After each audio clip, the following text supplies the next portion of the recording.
চৈতন্য মহাপ্রভুর আদর্শে যদি আমরা আদর্শিত হই, তাতে আমরা কিন্তু তার আদর্শ নিয়ে আমরা কেউ চলি না। আজকে সকলে মিলে আমরা কি বলি, মাগো এখানে কিন্তু কেউ মনে করবে না যে আমি কোনো পলিটিক্স নিয়ে কথা বলছি। এখন একটাই শব্দ ভেসে আসছি, জয় শ্রীরাম, তাই তো? কেউ মারতে আসবে না, আগে ক্ষমা চেয়ে নিচ্ছি। কিন্তু মাগো রামচন্দ্র, আচ্ছা তিনি কে? আমি আমার শিল্পীর জায়গা থেকে, আমার শিল্পত্বটাকে নিয়ে আমি এক জায়গায় দাঁড়িয়ে বলি। আমি অন্য কোনো উদ্দেশ্য করে বলবো না, যে কোনো কারোর হয়েও আমি বলবো না। কারণ আমাদের শিল্পীদের জীবনে আমরা একটা জিনিস মনে করি, শিল্পী কেন মা, প্রত্যেক মানুষ একটু ভেবে দেখুন, পার্টি নিয়ে থাকাটা ভালো জিনিস নয়। তবে একটা জিনিস আমরা চাইব, দেশের ভালো হোক, দশের ভালো হোক, সমাজের কল্যাণ হোক, শিক্ষাটা আমাদের সঠিকভাবে হোক, তাই না? স্কুলে গেলে শুধু খাওয়া দাওয়া, এটা পাওয়া ওটা পাওয়া সেটা পাওয়া নিয়ে কিন্তু শিক্ষা হয় না, হয় কি মা? হয় না। প্রকৃত শিক্ষায় শিক্ষিত হতে হবে, প্রকৃত উচ্চশিক্ষায় শিক্ষিত হও, তারপর কর্ম করে খাও। কারোর কোনো দান নয়, কারোর দয়া দাক্ষিণ্য নয়। এবার আমাদের এটা বোঝা লাগবে, জয় শ্রীরাম এই কথাটা যে আমরা বলি মনের আনন্দে বলে যাচ্ছি, কিন্তু জয় শ্রীরাম কিন্তু আমরা বলবার আগে একটা জিনিস মাথায় রাখতে হবে। আপনার বাড়িতে যদি জামাইকে ডাকেন, মেয়েকে বাদ দিয়ে জামাইকে ডাকেন, এটা বৈশাখ মাস, জামাই ষষ্ঠী কোন মাসে পড়ে? কি গো বলো? জ্যৈষ্ঠ মাসে, সামনেই আসছে। আচ্ছা জামাই ষষ্ঠীতে কি করেন? মেয়েকে বাদ দিয়ে জামাইকে ডাকেন? ডাকেন? ডাকেন না। আচ্ছা মা লক্ষ্মীর পুজো করেন তো অগ্রহায়ণ মাসে ঘরে ঘরে? করেন, বাহ খুব ভালো কথা। আচ্ছা মা লক্ষ্মীর পুজো করেন জামাইকে বাদ দিয়ে, মানে নারায়ণকে বাদ দিয়ে? আছে তো। এখন কিন্তু ওই মাটির যে আগে পাওয়া যেত এখন প্রায় উঠে গেছে, বেশি কিন্তু লক্ষ্মী নারায়ণ প্রতিষ্ঠা করেই কিন্তু বাড়িতে সারা বছর বৃহস্পতিবারে পুজো হয়। তাহলে কাকে ডাকেন? লক্ষ্মী নারায়ণকে ডাকেন, কারণ লক্ষ্মী দেবী কখনো নারায়ণ ছাড়া থাকে না, আর নারায়ণ কখনো লক্ষ্মীহীনা থাকে না, তাই না? লক্ষ্মী না থাকলে নারায়ণ সেখানে থাকবে না। ঠিক তেমনিভাবে জামাইকে বাড়িতে ডাকলে মেয়েকে ডাকতেই হবে, নালে হবে না। তাহলে শুধু রামচন্দ্রকে ডাকবো কেন? হরিবল হরিবল। আগেই বলেছি আমি কিন্তু কোনো পার্টির হয়ে বলছি না, আমি বলছি আমার শাস্ত্র থেকে, যেটা শাস্ত্র থেকে উঠে এলো, যে আমরা সকলে কি বলবো? জয় শ্রীরাম নয়, কি বলবো? জয় জয় শ্রীরাম, জয় শ্রীরাম। অর্থাৎ মা জানকীকেও কিন্তু আমরা ডাকবো, আমরা মা জানকীকেও ডাকবো। যে আমরা কখনো রামচন্দ্র একাকে ডাকবো না, রামচন্দ্রকে একাকে ডাকলে শুধু মারামারি হবে। আর যদি আমরা মা সীতাকে ডাকি, তাহলে মা সীতা এবং জানকী এবং রামচন্দ্র যদি একই সঙ্গে আসে, তাহলে শান্তি শৃঙ্খলা বজায় থাকবে, তাই না?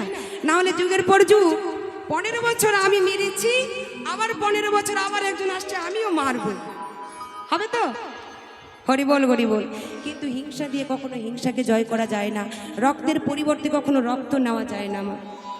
এটা কখনো নীতি নয়, এটা আদর্শ নয়। আমরা স্বামীজির দেশের লোক, স্বামী বিবেকানন্দ, তাই না? আমরা কাজী নজরুল ইসলাম, আমরা কোথায় নেতাজি সুভাষচন্দ্র বসু। আজকে নেতাজি সুভাষচন্দ্র বসু আমাদের প্রত্যেকটা টাকার নোটের মধ্যে কার ছাপ আছে? গান্ধীজির ছাপ আছে। কিন্তু সব থেকে গান্ধীজি কিন্তু পলিটিক্সটা বেশি করে গেছে। হরিবল হরিবল। আমাদের কীর্তনের মধ্যে এই কথাগুলো একটু বুঝতে হবে, কারণ আমরা একটা জিনিস চাইবো যে আমরা ধর্ম প্রতিষ্ঠা হোক, আমাদের ধর্ম প্রতিষ্ঠা হোক।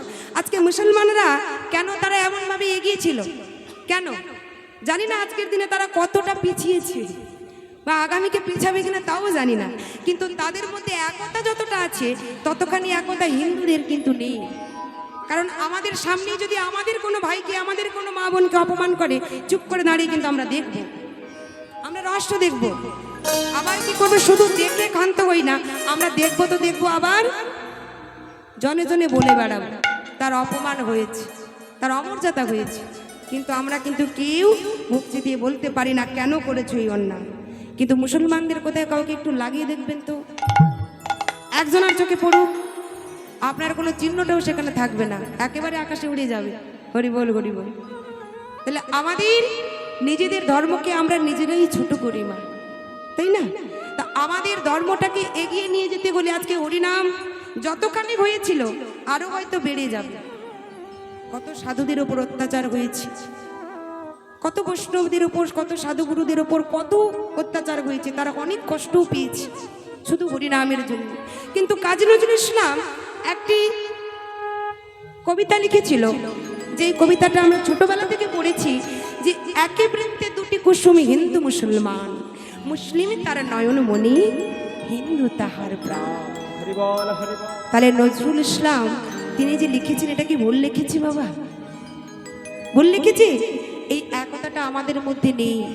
মুসলিমরা তারাও কি করে, তারাও কিন্তু আমাদের এই হরিনামগুলো অনেক সময় দেখবেন, আমরা অনেক জায়গাতে লক্ষ্য করেছি, আমার বাড়ি যেখানে সেখান থেকে কিছুটা দূরেও, কিন্তু বেশ অনেকটা দূরে মুসলমানদের জায়গাও আছে। তারা যখন আজান পড়ছে শোনা যাচ্ছে মাইকে, আল্লাহ বলে যখন তারা ডাকছে, তখন চারিদিকে কাঁপিয়ে দিচ্ছে, হরি বল হরি বল, চারিদিকে কাঁপিয়ে দিচ্ছে। আমাদের হয়তো সেটা শুনে কারোর ঘুম ভেঙে যাচ্ছে, কারোর হয়তো কোনো অসুবিধাও হচ্ছে, কিন্তু আমরা প্রতিবাদ কিন্তু করি না। কিন্তু দেখবেন আমাদের হরিনামের বেলায় যত তাদের অসুবিধা হয়ে যায়, ঘন্টা বাজানো যাবে না, কাঁসর বাজানো যাবে না, আস্তে আওয়াজ করো, এত ধ্বনি যেন না আসে। এই যে একতা, এই একতাগুলো কিন্তু আমাদের মধ্যে নেই।